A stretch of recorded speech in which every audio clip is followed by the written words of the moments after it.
Welcome to everyone, and thanks for joining us for this webinar session today. My name is Dimitar Stamov. I'm a part of the applications team and JPK BioAFM division of Bruker Nano based in Berlin, Germany. So Bruker Nano recently launched the JPK NanoWizard ULTRA Speed 2 AFM system, which is a state-of-the-art high-speed BioAFM setup. Over the next 30 minutes, I would like to show you and discuss some applications that my colleagues and I at the BioAFM unit in Berlin have studied with this new product. In particular, we will discuss examples of the dissolution of calcite crystal plane terraces, some thermodynamic de- and rehybridization of double helical DNA molecules, melting and crystallization of polyester, polycaprolactone fumes, and fibroblast cells measured in liquid.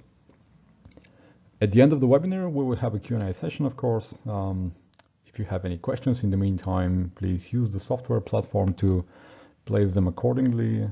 I'll pick out a few of them at the end and try to answer. Everything that is not covered during the Q&A session will be addressed in a personal communication per email, typically within a couple of days after the webinar. Let's get started. So atomic quartz microscopy has become an indispensable tool in almost every life science and biophysics lab nowadays. It's definitely a technique which is likely very familiar to most of you, but nevertheless I would like to briefly go through some of the basics for people in the audience that may not use it as regularly as others. The detection system of atomic force microscopy uses a flexible cantilever which constantly interacts with the sample. In most of the cases, the front side has a nanometer to micrometers sharp stylus or needle that allows to define the contact area between the tip and the sample. Whereas the mirrored surface of the backside is used to reflect an optical beam into a position-sensitive photodetector. And of course, while the cantilever interacts with the sample, its flexural, vertical, and torsional or lateral bending is detected. This information is furthermore afterwards used to reconstruct the sample topography. In addition, as the cantilever is a mechanical spring, typically made of silicon or silicon nitride, it can be calibrated and used to apply and measure a finite range of forces in the sample. This allows us, of course, to quantitatively measure adhesion, do different forms of manipulation or lithography, as well as study mechanical properties, of course, after the application of the right quantum mechanics models.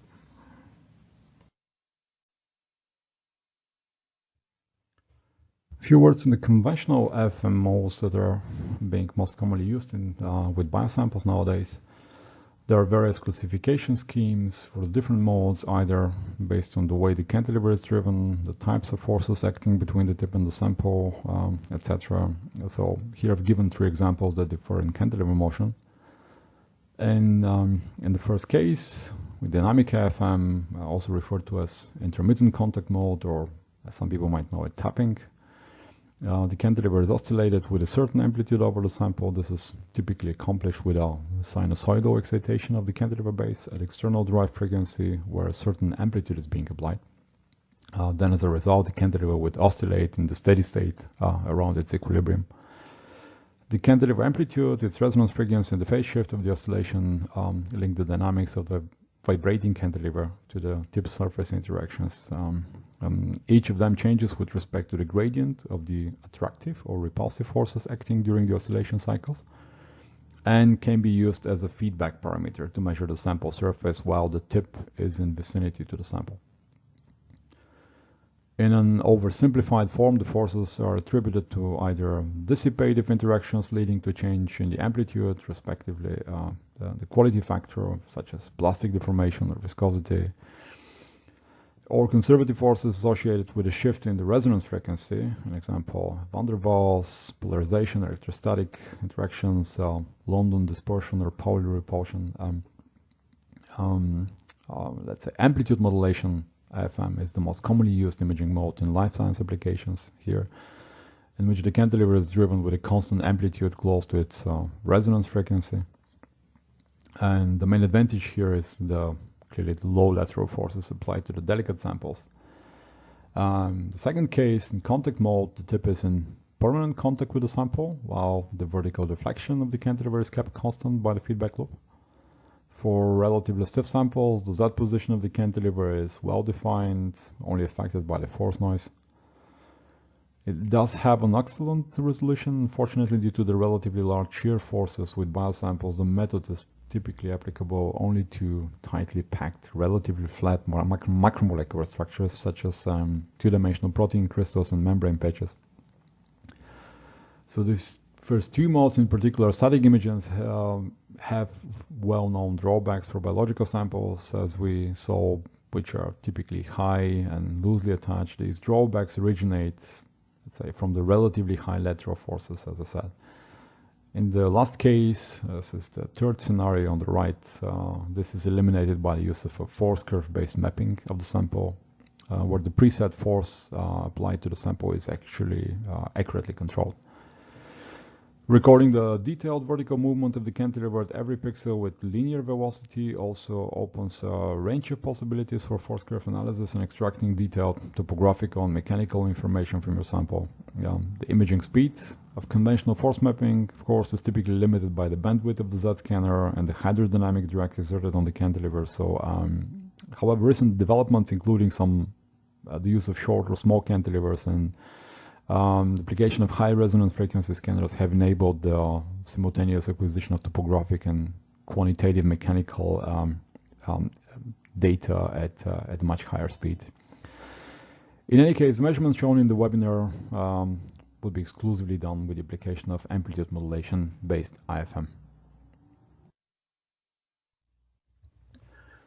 In recent years, there has been an increased demand for novel developments and applications featuring high-speed AFM imaging, enabling studies of dynamic processes and kinetics in macromolecular systems with high spatial and temporal resolution, of course. This has been addressed in the new NanoWizard ULTRA Speed 2 AFM. The instrument, as its predecessor, remains with robust tip scanning AFM design for simultaneous combination with advanced optics. The XY piezo range is 30 by 30 microns, and we have the conventional Z range of 6.5 micrometer.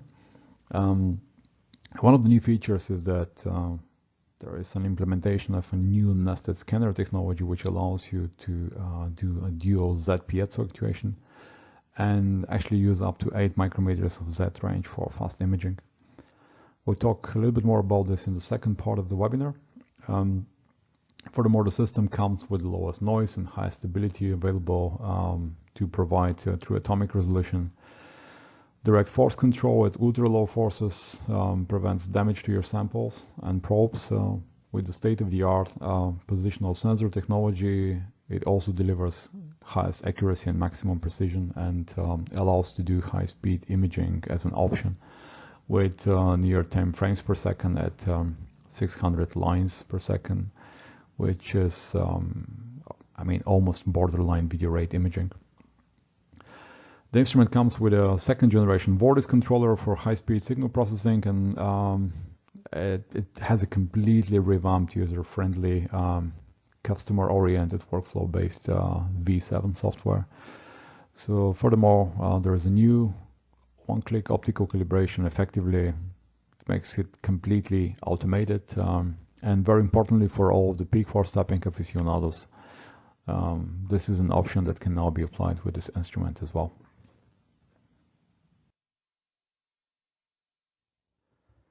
Conventional AFM has enriched the pool of high-resolution images and structural information about a range of biological samples in the past. Unfortunately, the imaging speed in conventional AFM, depending on the scan size, sample nature, and resolution, is typically limited to a few minutes per image, which most likely confines the technique to almost exclusively static imaging, or very rarely imaging of processes with a rather low temporal resolution. When we talk about living cells and biomolecular systems, it is clear that they're highly dynamic, and most of the processes and events actually in such cases easily take place on the second and even millisecond scale. A few examples given here are the studying of cell-cell adhesion events with a cell adhesion 200 setup, as well as a range of dynamic molecular processes such as matrix protein fibrogenesis, single molecule dynamics as seen here for bacterial rhodopsin, or even morphological changes and plausible membrane events taking place on the cell surface. We'll get in details to some specific examples a bit later, but for now, with the following cell scheme in the middle, I just need to emphasize that understanding individual processes requires both the compartmentalization of individual molecules and interaction partners to enable the high-resolution imaging, as well as the substantial decrease in time necessary to acquire a single image without compromising the resolution. So how do we get to an imaging setup allowing us to scan reproducibly, non-invasively, and with confidence on the millisecond scale?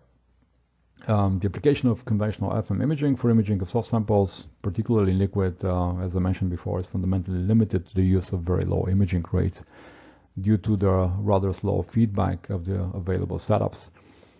And of course, similarly, a range of dynamic processes taking place in the second and even millisecond scale are impossible to capture. So there is a range of developments that were made over the last few decades that make fast imaging possible, but the main improvements feature a larger feedback bandwidth, high resonance frequencies at scanners, and also novel and much smaller cantilever designs with particularly lower thermal noise. Before discussing some of these briefly, let me mention that one of the main problems that occurs during imaging with conventional setup is when the cantilever is no longer able to track the sample topography, which is given here as a sinusoidally shaped function. In that case, the so-called parachuting or overshooting of the sample features commonly occurs, thus making it impossible to get the real sample topography during scanning. Such parachuting is a direct result of the limited bandwidth of the feedback loop control and is influenced by a range of time delays, mainly time to measure the cantilever oscillation amplitude, cantilever response time, Z-scanner reaction time, PID controller, let's say the error integration time, and the parachuting time resulting from cantilever sample detachment during scanning. Theoretical and experimental formulations for all of these are already obtained, but just to give you one example for one of them mentioned, while interacting with the sample, the cantilever reacts to the exerted force with response time, for example, tau c, and the time needed for measuring its amplitude is tau alpha. In order to decrease both delays and apply this in a scenario with sensitive samples, it is necessary to minimize the cantilever's force constant clearly, and of course maximize the cantilever resonance frequency as it becomes obvious from the formulas, which comes from reducing the cantilever dimensions, quite conveniently achieved by the new cantilever design and use of much smaller and shorter cantilevers. A direct result of the reduced size clearly is that the thermal noise of the short cantilevers, in agreement with the equipartition theorem, is much lower. Thermal vibrations over a larger frequency range also result in a particularly lower thermal noise density, making such cantilevers nearly an order of magnitude quieter on average. Another advantage the cantilevers of these short cantilevers is their contribution to the overall increased angle deflection detection sensitivity. Delta phi readout, which is read out in the OBD detectors, and of course the higher displacement sensitivity improves the tip sample force control and also helps with minimizing the invasiveness, particularly on sensitive and very dynamic samples. And this is just one example of how one of these cantilevers compares dimension-wise to a conventional tapping mode lever. Okay, let's have a look at what the instrument can do, starting with a few applications. The first one is a very popular example, calcite, one of the most abundant minerals on Earth. And what we're showing here is a true atomic resolution of a calcite crystal plane resolved at 100 lines per second in amplitude modulation in water. So calcite has a rhombohedral crystal structure with the most stable cleavage plane being the 1014 plane. An atomistic model is shown on the right. Within this plane, both calcium and carbonate ions form rectangular sublattices, as shown in the truncated box structure The surface unit cell has theoretical dimensions of 499 and 810 picometers respectively. It consists of 2 calcium ions and 2 carbonate groups, and the carbonate groups are planar with the 1 oxygen atom within the 1,014 cleavage plane, 1 above and 1 below, indicated by the size of the circles representing the oxygen atoms. When considering the protruding oxygen atoms of the carbonate groups, the zigzag structure is being formed along the 4-to-1 direction, shown here vertically.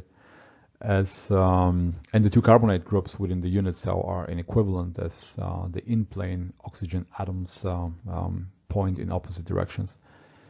If we run a 2D fast Fourier transformation of the lattice topography, we get values for the surface unit cell of 450 and 830 picometers, which are in very good agreement with the theoretical ones. Not only the surface structure, but also the surface reactions, such as dissolution and growth of the calcite surfaces, have been studied in detail. In general, this is typically done either under ultra-high vacuum conditions or in ambient or liquid environment. In addition, there has been some efforts to understand the atomistic processes basically happening at the step edges. The prevalent current dissolution model favors the initial absorption of a water molecule to the calcite plane, starting with the proton transfer to the carbonate ion. So if that happens on a flat terrace, the proton can be quickly transferred back to reform a water molecule. However, if it happens at the location of a steep edge, it can lead to the desorption of a bicarbonate ion within the hydroxyl group being associated with a surface calcium ion. In the next step, the bicarbonate ion is decomposed to release carbon dioxide, and a second hydroxyl group is being adsorbed to the surface calcium to produce calcium dihydroxide. It appears that due to the extended hydrogen bonding network from the upper terrace to the calcium dihydroxide adsorption site, this can stabilize the absorbed species on the surface, at least initially. So repetition of these processes, as you can see here, leads to the formation of the observed calcium dihydroxide layer, which is also called the transition region, as shown here in the model. With increasing the width of this transition region, the influence of the upper terrace actually on the hydration structure is weakened as a function of distance from the step edge, and this reduced calcium dihydroxide stability propagates the dissolution of the terraces further. And clearly the upper and lower terraces, as well as the transition region interface, can be clearly identified in the individual snapshots on the left side.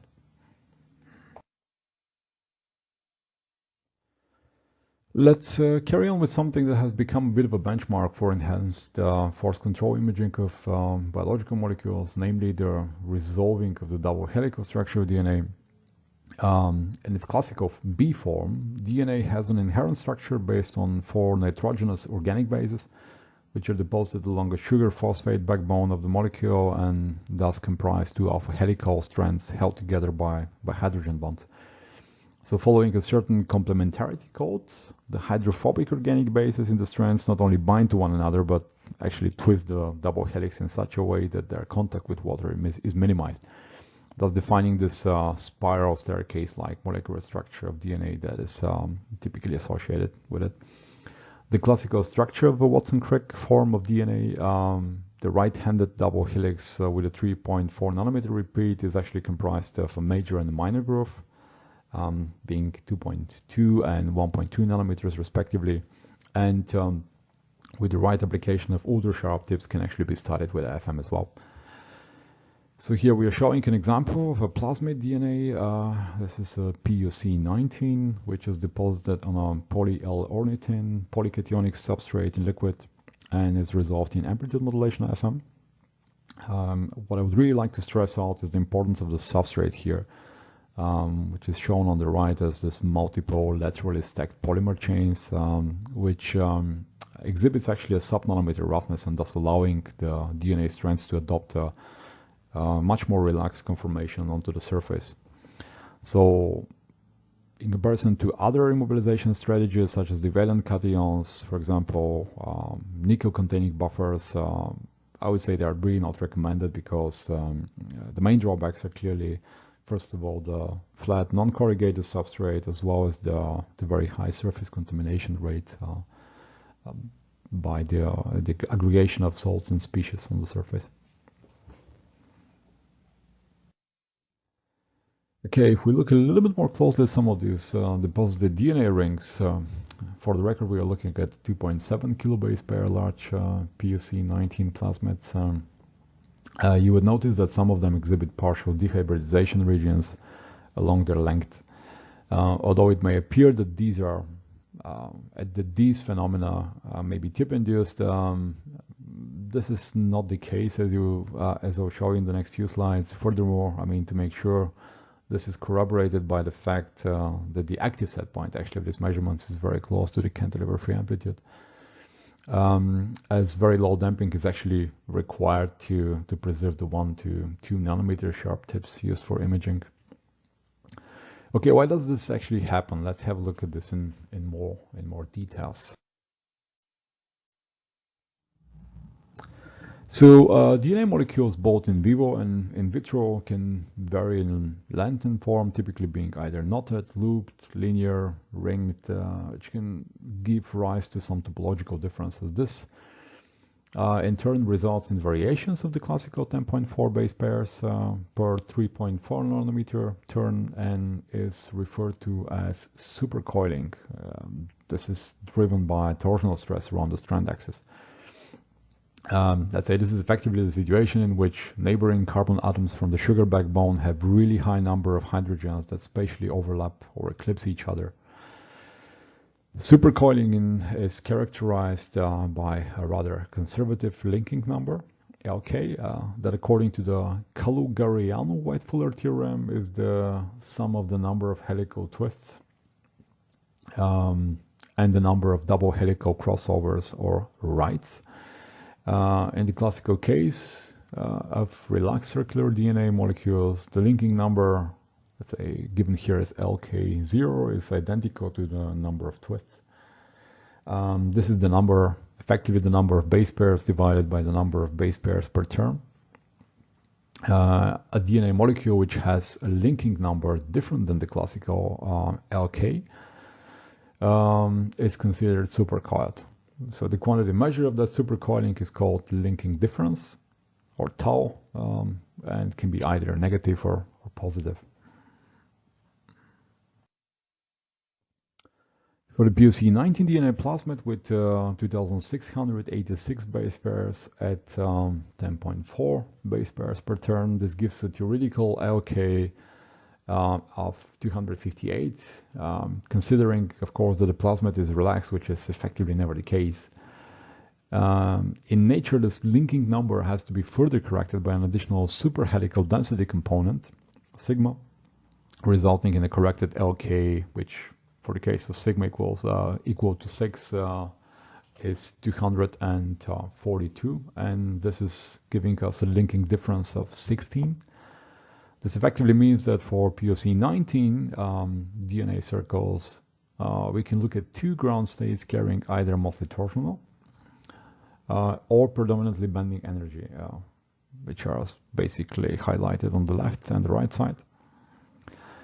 In essence, this suggests that basically areas with molecules being closer to state 1 have a much higher propensity for the formation of dehybridization bubbles, with the likelihood to twist and unwind the double helix. And this is therefore practically the areas that we subjected to imaging in the next few slides.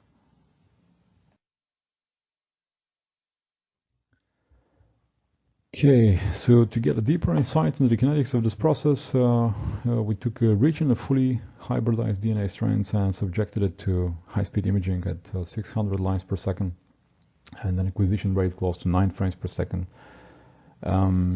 What you will see on the left side is how the DNA strands are opening up and subsequently they will actually close. Some selected snapshots of the full 1252 frame sequence is basically shown on the right, and they allow you the identification of 3 different regimes which describe the kinetics of an individual DNA bubble. So we start with a torsional stress-induced dehybridization of the DNA double helix, such as frame 1 to frame 22. Then we have an existence of a metal stable phase, 61 to 311 approximately, and at the end this diffusion-limited rezipping of the DNA bubble takes place to the original double helical strand backbone. Clearly, the timescales of these events in our case are obviously affected by the substrate charges, and which are holding both the double and the single strand DNA pieces, but kind of gives you an idea about, let's say, a very practical protocol in which you can actually apply this for studying this event. For the full story, you're welcome to have a look at the app notes that we recently put in the special SPM supplement of microscopy and analysis. Just scan and follow the QR code on the right side.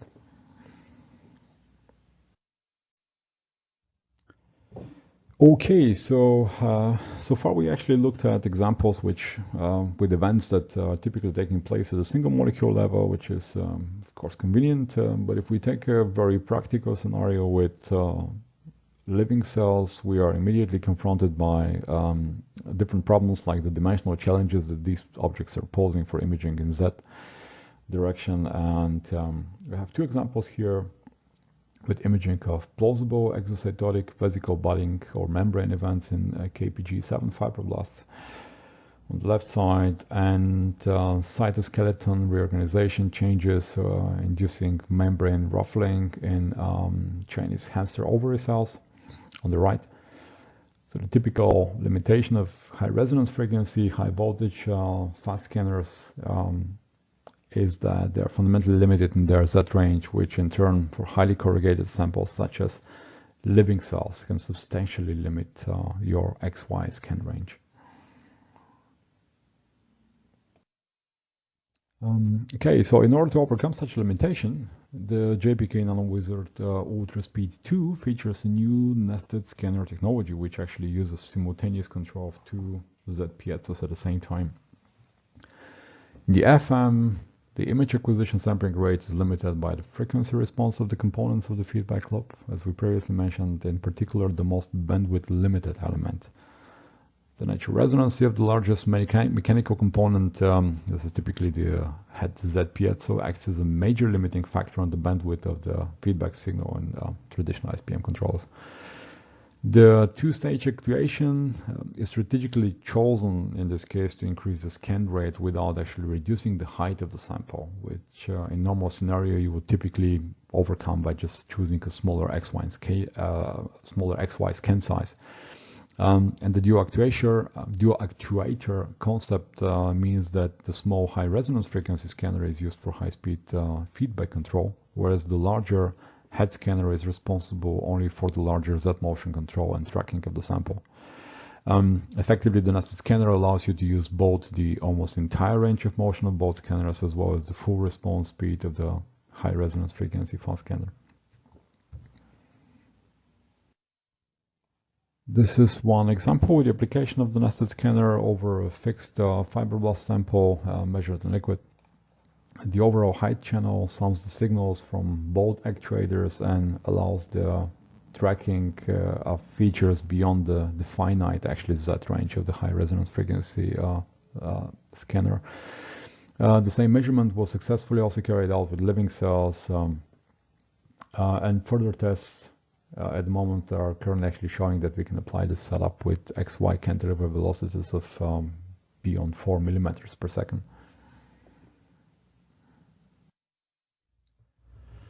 So let's have a look at one more example with the application of the nested scanner. This is with polycaprolactone or PCl.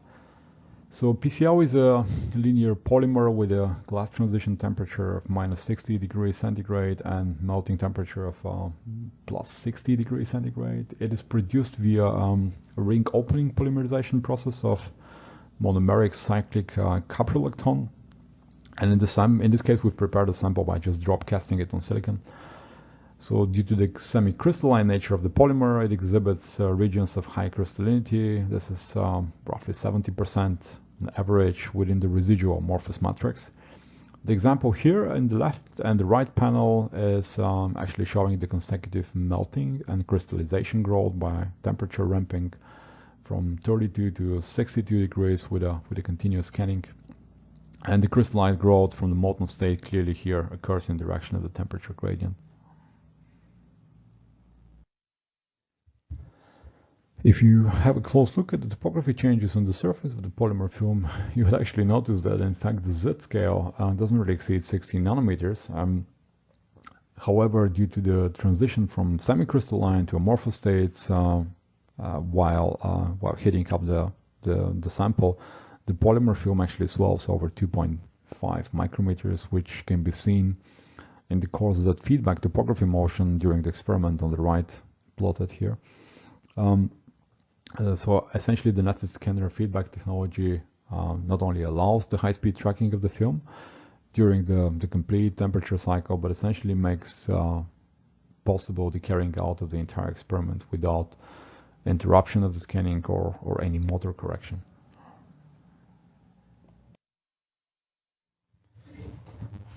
A few more slides on the software changes and add-ons that were implemented in this new version of the instrument. As I previously mentioned, it comes with a V7 software, completely revamped workflow-based graphical user interface. The idea behind is that it actually guides users through the workflow to set up experiments intuitively and makes it simple, even for beginners with, let's say, minimal AFM experience, to progress confidently to the state in which they can generate high-quality data very quickly. Each stage of the setup and operation works as an optimized desktop that pretty much brings all the vital information into focus with typically just a single click, which can be either any of the on-screen context-sensitive help or status feedback for alignment and setup, efficient task-based experiment selection, fast access to favorite and recently used experiments, one-click probe, and an optical calibration, and many others. Related to this, the full range of add-ons for different applications available for the NanoWizard family are compatible with the current instrument as well. In case you are making an upgrade, we continue to offer a full range of environmental and temperature control solutions in the range of -120 to 300 degrees centigrade, as well as a range of fluid cell options. These range from single molecule imaging of small volumes with low concentrations of samples, or the small cell for more aggressively, let's say, medium measurements, typically in the range of a few microliters. On the other end are the biocell for cover slip Petri dish heater for living cells, and the electrochemistry cell for studying redox reactions of substances at solid-liquid interfaces. These are all shown here on the left. Importantly, all these three feature the application of high NA optics due to their unique design, as well as temperature control for experimental customization. And furthermore, the possibility for fluid exchange is ensured by the existence of microfluidic ports, a process that can be conveniently programmed and automated with available external pumping solutions.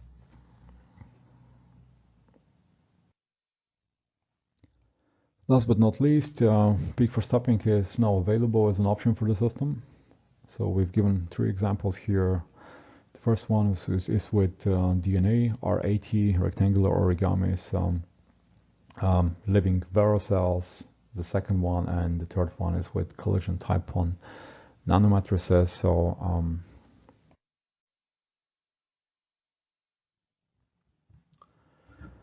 So in summary, what I showed you today was how the new JPK NanoWizard ULTRA Speed 2 AFM from Bruker Nano can be used to study a few dynamic processes and applications. We looked at the dissolution of calcite crystal plane terraces, and I showed you that they can be studied with 3 atomic resolution.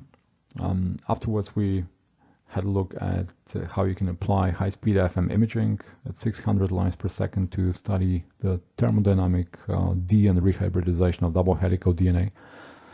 And we also had a look at the application of the new nested scanner technology that enables the imaging of challenging, highly corrugated specimens such as cells and swollen polymer films.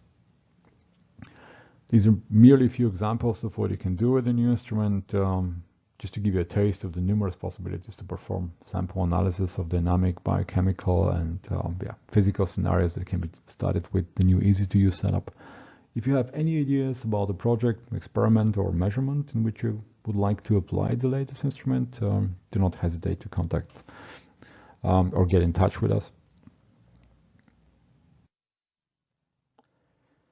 I would like to close with mentioning that the measurements shown in the webinar here are certainly a result of the work of a larger team of designers, construction engineers, developers, and application scientists that all contribute for improving the quality of our products. And I would particularly like to thank my colleagues from the very international, interdisciplinary, and interconnected applications team at the JPK BioAFM unit of Bruker Nano, who are all contributing and directly responsible for the measurements that I have shown here today.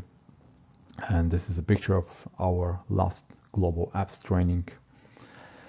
With that, I would like to close this webinar. Thank you for your attention, and I will be happy to take some questions.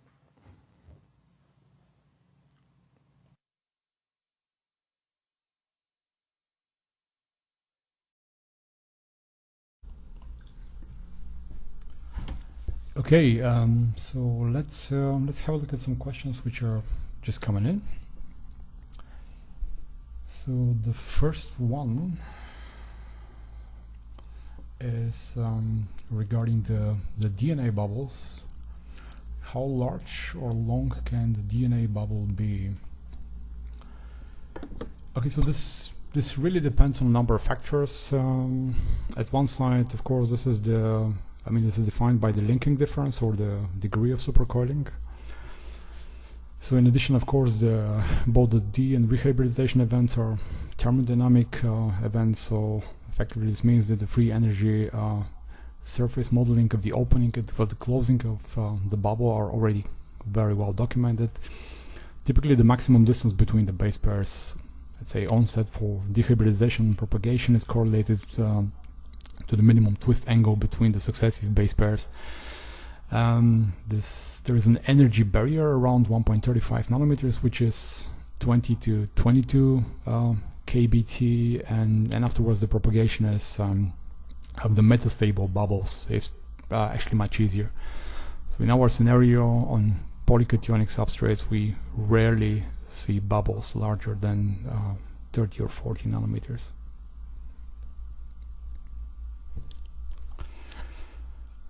Okay, another question. What is the smallest force applied to the sample when it is scanning at high speed? Okay, so to answer this directly, in practice it is something like 20 to 30 piconewtons, which is pretty much dependent on the thermal noise floor of your cantilevers. And also, of course, is dependent on the noise coming from the optical level detection system.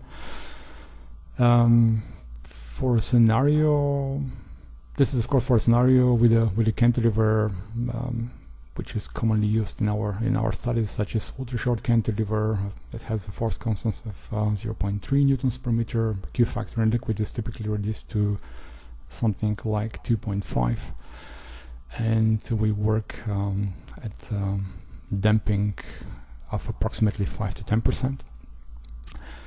In theory, in the so-called dynamic modes, which are the ones actually being used here, unlike contact mode, which is having a direct force transfer.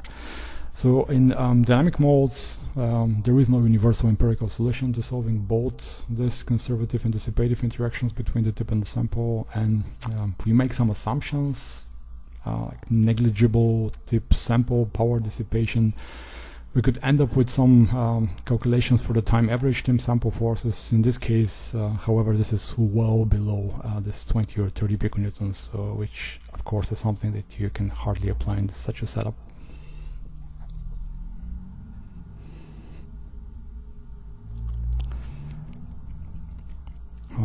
Okay. Can kinetics or direction of the calcite dissolution be modified?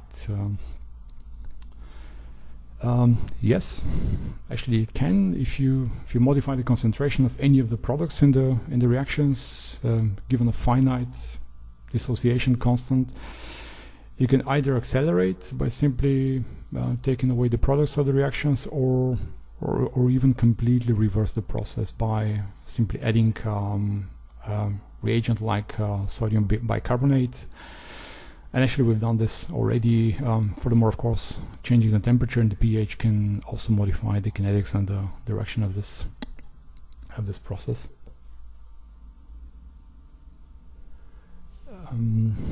Another question that is coming here is what imaging mode was used for imaging of the DNA samples? So all the samples, as I mentioned in the beginning, were measured in amplitude modulation AFM or tapping mode.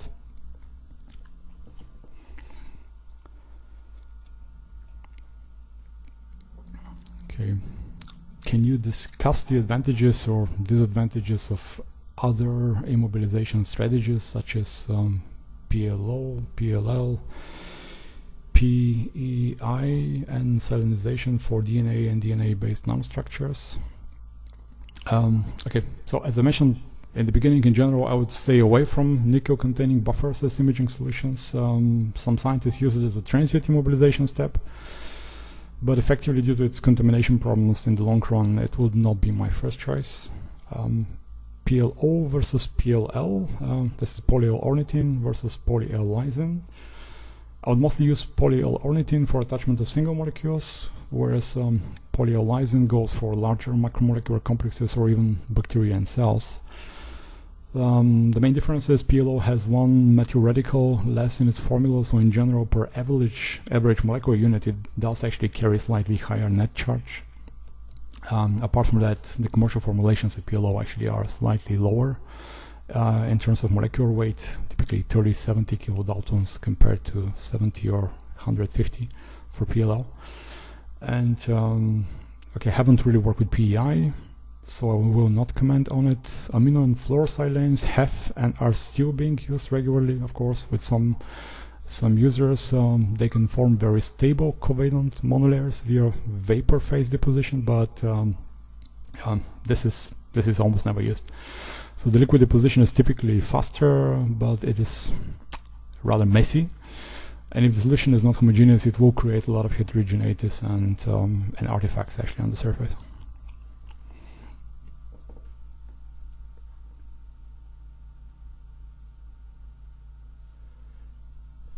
Okay, another question: how does one go about the choice of cantilevers for measurements?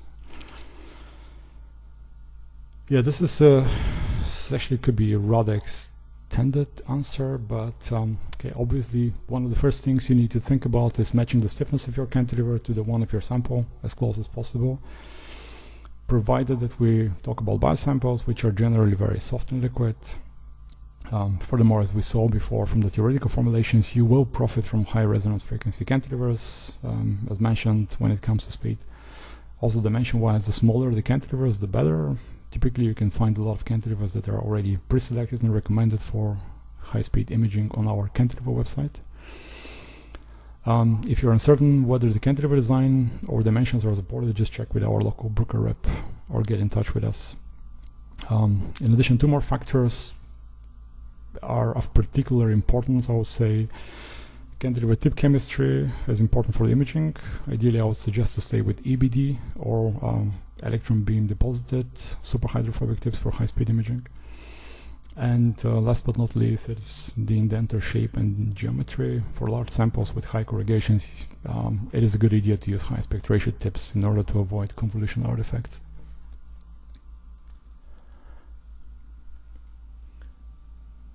So is it possible to make true force measurement? How much is the order of amplitude of cantilevers?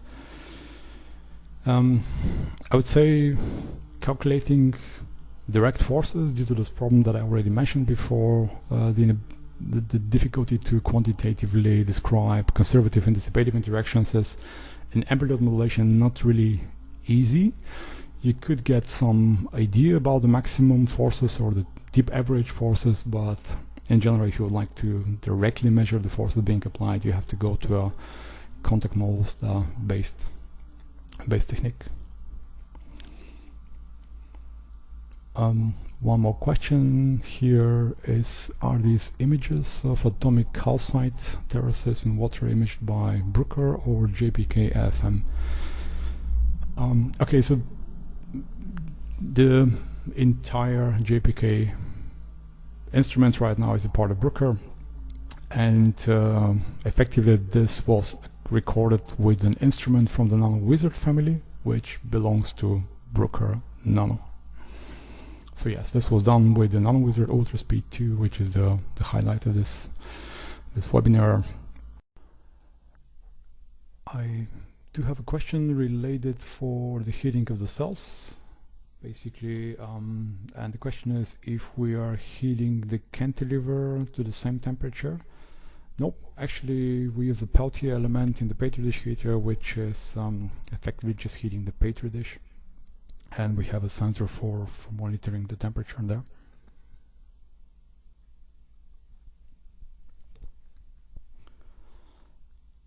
Another question is, what is high speed in your definition? So I would say a cold high speed AFM, anything between 1 and 10 frames per second. So beyond 10 frames per second, I would refer to this as a video rate AFM. In terms of cantilever velocity, this can be very subjective, of course, and so depending on the scan size. But generally, high-speed systems should be able to achieve at least 0.5 to 1 millimeter per second, even 2 millimeters per second on relatively flat samples. I'm talking about nanometer sized. On larger Z-range samples, as I mentioned, this is practically cells. With the nested scanner, we can actually achieve approximately 4 millimeters per second.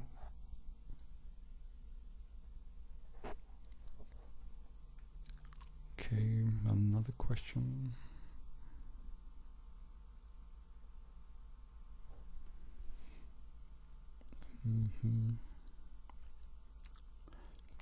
Can you give examples of other processes that can be studied with high-speed BioAFM? Yeah, so practically what we looked at is just a few general cases. Typically, you can study any process, even static processes, just for high throughput acquisition. But in the context of dynamics, you can either look at interaction of different molecules or some molecular or cellular changes taking place on a shorter time scale. One example that we've basically used in the past is studying the kinetics of collagen type fibers. And this is also something we've done and published already. Another example could be, for example, bacterial or cell division. This is typically a process taking place on the, I would say, 15 to 20 minute scale for bacteria. But it could be actually interesting to observe the changes in the cell wall or the peptidoglycan chains that are taking place on the millisecond and even on the second scale. Clearly also conformational changes in proteins under certain conditions, for example, molecules like ATP synthesis or rotors, model protein crystals in membrane patches, ion channels which undergo various conformational changes upon light stimulation.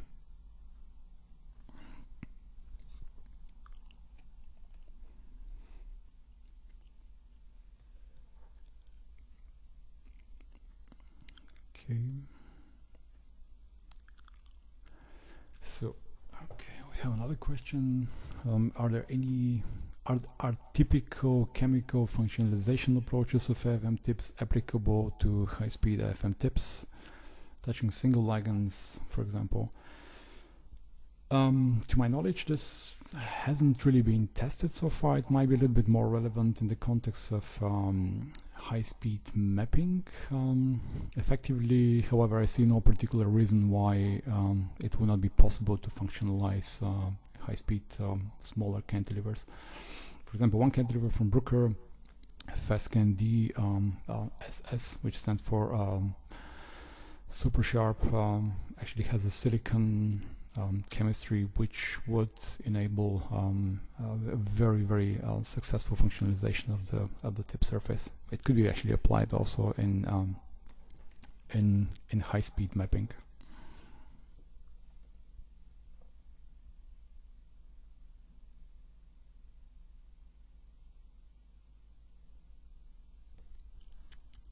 Okay, so one more question. Can you briefly explain what is the tip scanning design? Why is the tip scanning design relevant for simultaneous combination with optics? Yeah, we didn't actually talk about this at all. Nothing about optical integration, but I quickly mentioned this in the beginning. Basically, this is related to scenarios in which you have an inverted optical microscope with the objective or the lens basically accessing the sample from the bottom. In that case, you want to make sure that it is your tip, not your sample or stage, that constantly moves. For simultaneous optical tracking of your sample at high frame rates, this is basically your best solution, since you continuously and synchronously scan your sample both with AFM as well as optically. So one alternative would be to always stop in between the scans, for example, for sample imaging, which creates additional, I think, acceleration and deacceleration mass-related problems, which actually affects also the stability and the speed of your imaging.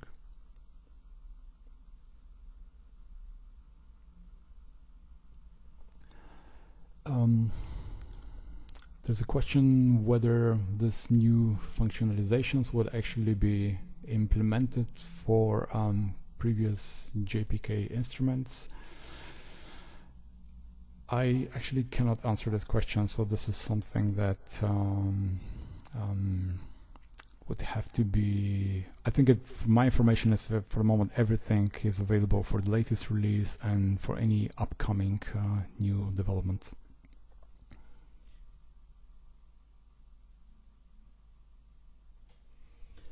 For samples with corrugated features above 5 microns, does the nested and the normal Z scanner operate simultaneously? Yes, actually they do, as we already mentioned before. Let me go back.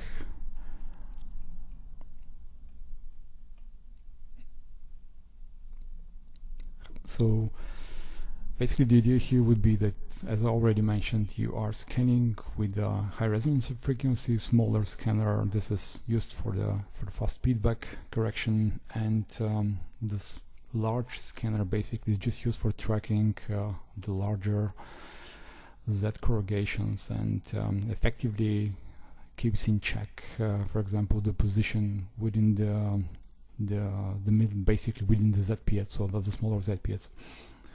Effectively, the idea would be that you can that you're not really running out of Z range for the fast scanner.